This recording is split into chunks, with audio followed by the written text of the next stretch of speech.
Time now for an update regarding the second phase of our Unified Communications program at the university, which is the deployment of a Cisco WebEx for voice and video conferencing.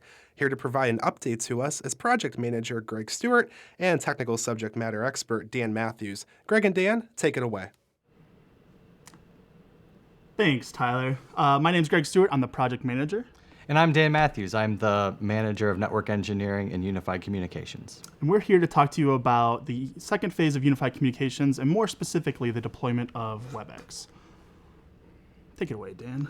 Sure, I'll talk a little bit about the background and rationale. We started the Unified Communications upgrade and project back in 2014. And it was really done to provide a stable telephony infrastructure and to provide us a way to integrate communication and collaboration tools and do things like converge voice, video, and content sharing with tools like WebEx. And on that note, I'm going to talk a little bit more about what is WebEx. WebEx was deployed a couple weeks ago over email and through the daily, so we're really kind of excited to highlight some of the key features that come with WebEx. So at its core, it's an online video collaboration tool, but one of the distinguishing things that puts it apart from, say, Adobe Connect or Google Hangouts is that there's telephony options available. So all users, all faculty and staff will have access to toll-free and computer audio as part of the WebEx system. This could be a potential replacement for conferencing lines such as CenturyLink and Quest.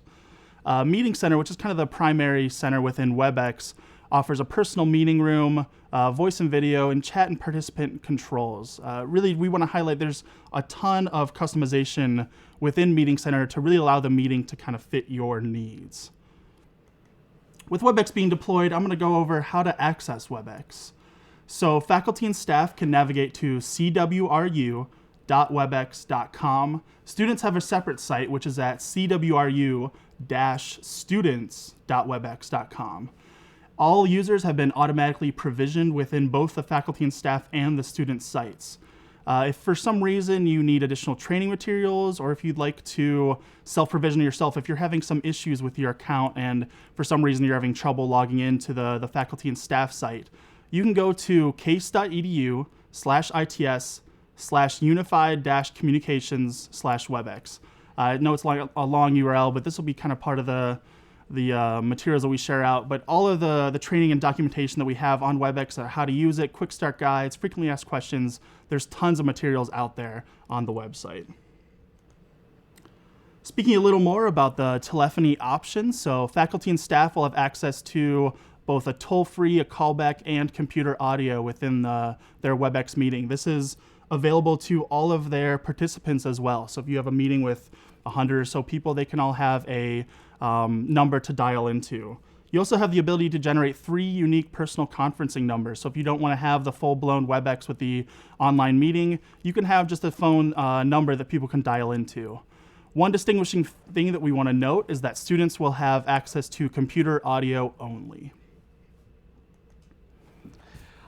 I'll talk a little bit about the completed milestones that were done as part of the project. We completed an integration with the university's single sign-on environment. We created a process to provision all students and faculty and staff in their respective WebEx web pages.